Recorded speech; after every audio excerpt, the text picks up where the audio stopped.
నమస్కారం welcome to జనం కోసం జర్నలిజం న్యూస్. హనుమకొండ జిల్లా షాయంపేట మండల కేంద్రంలో టీఆర్ఎస్ పార్టీ బలపర్చిన కుసుమ రమాదేవి శరత్ ఉంగరం గుర్తుకు ప్రజలు వారి తరపున తమ సంపూర్ణ మద్దతు ఇస్తున్నట్లు అన్నారు. తన గెలుపు కోసం షాయంపేట మండలంలో కొండ లక్ష్మణ్ బాపూజీ విగ్రహం ఇస్తానని షాయంపేట టీఆర్ఎస్ పార్టీ కుసుమ రమాదేవి శరత్ ధీమా వ్యక్తం చేశారు. టీఆర్ఎస్ పార్టీ బలపర్చిన షాయంపేట ప్రజల తరపున కృషి చేస్తానని హామీ ఇచ్చారు. భారీ మెజార్టీతో కుసుమ రమాదేవి శరత్ను గెలిపిస్తానని ధీమా వ్యక్తం చేశారు. మేము సహకరిస్తాము, అన్ని పనులు చేస్తాము అనేది జానపద గ్రామ ప్రజలకు అందరికీ విన్నవించుకుంటున్నాము. అవినీతి లేని పాలన అందించడమే మా లక్ష్యము. దానికోసం మేము అహర్నిశలు కృషి చేస్తామని మీకు సవినయంగా గ్రామ ప్రజలకు తెలియజేసుకుంటున్నాను. మా గుర్తు ఉంగరం, రింగు గుర్తు, ఉంగరం గుర్తు వచ్చింది.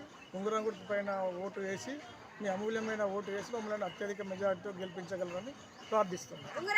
అంటే మా వాగ్దానం కూడా చేస్తుందంటే మాకు షాయంపేటలో అత్యధిక జనాభా ఉన్నాం కాబట్టి దానికి అంటే అందరికీ ఆమెగా మాజీ మంత్రివర్యులు తెలంగాణ బాపు కొండా లక్ష్మణ్ బాపూజీ గారి విగ్రహాన్ని నేను డొనేట్ చేస్తానని ప్రామిస్ చేయడం జరిగింది. అది నా సొంత ఖర్చులతో షాయంపేట జంక్షన్లో నేను పెట్టిస్తానని ప్రామిస్ చేయడం జరిగింది.